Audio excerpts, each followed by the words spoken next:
damai sejahtera Allah yang melampaui segala akal. Itulah yang memelihara hati dan pikiranmu di dalam Kristus Yesus. Amin. Salam saudara-saudara terkasih dalam nama Tuhan Yesus Kristus. Selamat bertemu kembali di dalam channel ini untuk mendengarkan firman Tuhan, yaitu khotbah, persuripan, pertanyaan ataupun kebaktian rumah tangga yang diambil dari kitab Yunus 2 ayat 1-10, di mana nats ini menjadi epistel di Minggu Rogati tanggal 14 Mei 2023. Adapun yang menjadi tema dari nats firman ini bagi kita adalah jangan khawatir tentang apapun juga. Saudara terkasih, saya akan bacakan nats firman ini untuk kita dan demikianlah bunyi firman Tuhan. Berdoalah Yunus kepada Tuhan, Allahnya dari dalam perut ikan itu. Katanya, dalam kesusahanku aku berseru kepada Tuhan dan Ia menjawab aku. Dari tengah-tengah dunia orang mati aku berteriak dan Kau dengarkan suaraku. Telah Kau lemparkan aku ke tempat yang dalam, ke pusat lautan. Lalu aku terangkum oleh arus air. Segala gelora dan gelombang melingkupi aku. Dan aku berkata, telah terusir aku dari hadapan matamu. Mungkinkah aku memandang lagi bait-Mu yang kudus? Segala air telah mengepung aku, mengancam nyawaku. Samudra raya merangkum aku. Lumut lautan membelit kepalaku di dasar gunung-gunung. Aku tenggelam ke dasar bumi. Pintunya terpalang di belakangku untuk selama-lamanya. Ketika itulah Engkau naikkan nyawaku dari dalam liang kubur, ya Tuhan Allahku.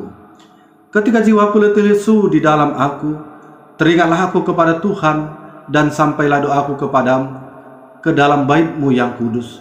Mereka yang berpegang teguh pada berhala kesia-siaan, merekalah yang meninggalkan Dia, yang mengasihi mereka dengan setia. Tetapi aku dengan ucapan syukur akan kupersembahkan korban kepadamu. Apa yang kunajarkan akan kubayar. Keselamatan adalah dari Tuhan. Lalu berfirmanlah Tuhan kepada ikan itu, dan ikan itu pun memuntahkan Yunus ke darat. Demikian firman Tuhan. Saudara-saudara yang terkasih dalam nama Yesus Kristus, banyak orang merasa sudah menyerahkan semua persoalan hidupnya kepada Tuhan melalui doa-doa mereka, tapi masih diliputi kekhawatiran, ketakutan, keluh kesah, persungutan, dan bahkan menggerutu. Kalau kita masih saja khawatir, takut, mengeluh, bersungut-sungut, dan menggerutu tentang permasalahan yang kita alami, itu artinya kita belum menyerahkan semuanya kepada Tuhan.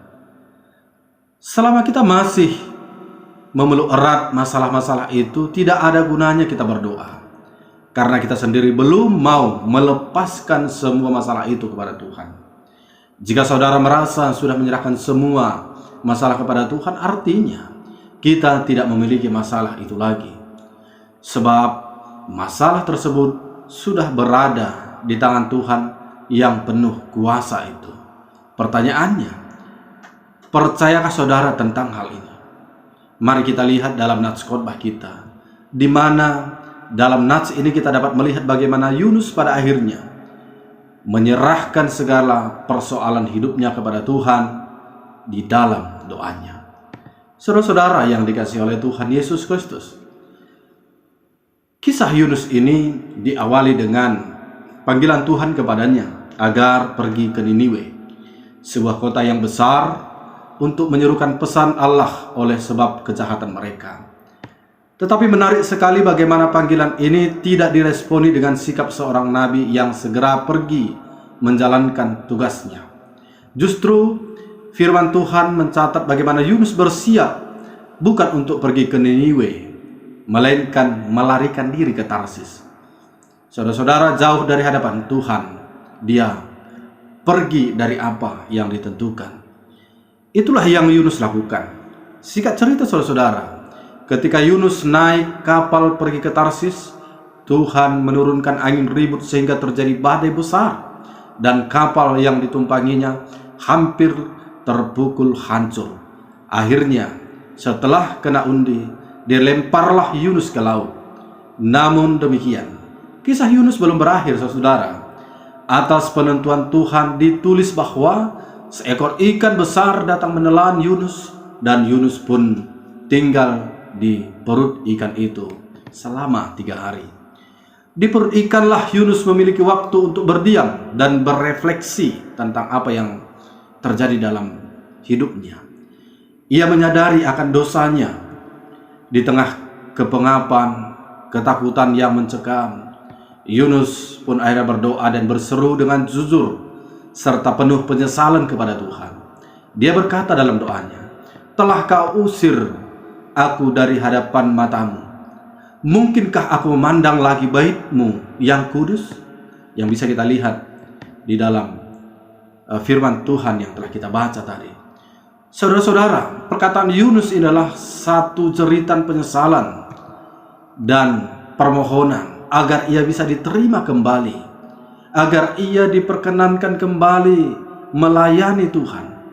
Di dalam perut ikanlah Yunus diperhadapkan pada kemahakuasaan Tuhan, sehingga membuatnya bertekuk lutut pada Tuhan. Dan pada akhirnya lahirlah ucapan syukur dan tekad untuk membayar nazarnya kepada Tuhan. Dan akhirnya saudara-saudara, Tuhan pun menjawab doa Yunus. Tuhan kemudian memerintahkan ikan itu untuk memuntahkan Yunus ke daratan.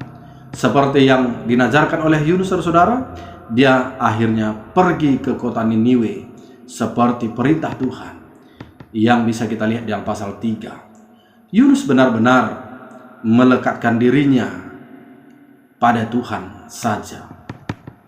Saudara terkasih dalam nama Tuhan Yesus Kristus, apa yang mau disampaikan firman ini untuk kita? Yang pertama, saudara-saudara, Martin Luther pernah berkata, menjadi seorang Kristen tanpa berdoa sama mustahilnya hidup tanpa bernapas. Ini berarti bahwa doa adalah nafas hidup orang percaya. Mengapa? Karena doa adalah bagaikan oksigen yang diperlukan oleh tubuh manusia melalui paru-paru dan darahnya. Begitu pula dengan kehidupan rohani kita sebagai orang percaya. Kalau orang percaya tidak berdoa, berarti kehidupan rohaninya telah mati. Mengapa kita harus berdoa? Kita berdoa karena kita membutuhkan hubungan yang terus-menerus dengan Tuhan, sang sumber kehidupan kita. Seperti yang digambarkan dalam nats khotbah kita kali ini, Yunus pada akhirnya membutuhkan hubungan yang terus melekat pada Tuhan sebagai sang sumber segala kehidupan, dan hal itu dinyatakan dalam doanya. Yang kedua, saudara-saudara, kita telah melihat bagaimana kekuatan doa yang telah melepaskan Yunus dari belenggu maut. Tentu hal ini menjadikan kita semakin tidak perlu lagi khawatir tentang apapun juga, karena kita percaya ketika kita berdoa, Tuhan akan mendengarkan kita dan menjawab kekhawatiran kita. Ingatlah kata firman Tuhan dalam Filipi 4 ayat 6. Janganlah hendaknya kamu khawatir tentang apapun juga, tetapi nyatakanlah dalam segala hal keinginanmu kepada Allah dalam doa dan permohonan dengan ucapan syukur. Yang ketiga, saudara-saudara, tetaplah berdoa.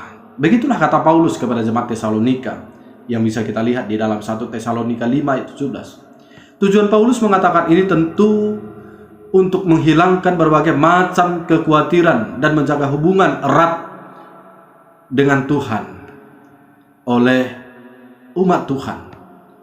Namun seperti dalam nats khotbah kita, dalam berdoa ada beberapa hal yang perlu menjadi perhatian kita, yaitu pertama, berdoalah dengan setulus hati, jujur, dan mengakui kesalahan serta bertobat. Hal inilah yang kita lihat ketika Yunus berdoa kepada Tuhan pada nats khotbah kita yang telah kita dengarkan, sehingga pada akhirnya doa Yunus pun dijawab oleh Tuhan. Kemudian yang kedua, berdoalah dengan penuh ucapan syukur, seperti yang Yunus juga lakukan di dalam doanya. Saudara terkasih, sebagai penutup dalam renungan atau khotbah kita kali ini, ada sebuah cerita yang menjadi ilustrasi pada khotbah kita, di mana dikisahkan bahwa ada sebuah desa, di mana desa itu masih dikelilingi oleh hutan. Hutan ini adalah tempat bagi seluruh penduduk desa untuk mengambil kayu bakar. Tak jarang anak-anak juga sering mengambil kayu bakar dari hutan tersebut karena memang sangat dekat dari rumah mereka. Saudara-saudara, suatu ketika seorang anak kecil yang masih duduk di bangku SD memutuskan untuk pergi sendiri mencari kayu bakar di dalam hutan dekat rumahnya. Satu persatu ranting kayu yang sudah kering dikumpulkan. Karena merasa kelelahan, dia beristirahat di bawah sebuah pohon. Belum lega rasa lelahnya, dia kemudian dikejutkan oleh seekor harimau yang mendekat kepadanya sambil meraung. Dia tentu gemetar dan tidak tahu harus berbuat apa dan harus lari kemana. Namun saudara, di tengah situasi yang sulit itu, dia kemudian berdoa minta tolong kepada Tuhan. Dengan spontan ia berkata dalam doanya, "Tuhan, berkatilah makanan ini. Amin." Saudara terkasih, hal yang mengejutkan terjadi ketika dia membuka matanya. Perlahan-lahan harimau sudah pergi dari hadapannya. Apa yang mau disampaikan dari ilustrasi ini adalah dalam berdoa sangat diperlukan ketulusan hati, kejujuran, kepasrahan hidup pada Tuhan. Tidak perlu kata-kata manis di hadapan Tuhan, tapi munafik. Coba kita bayangkan saudara, seorang anak kecil mengucapkan doa makan ketika dia berhadapan dengan seekor harimau yang bisa saja harimau itu menerkamnya, bahkan mungkin memakannya. Tapi justru ia malah selamat karena doanya.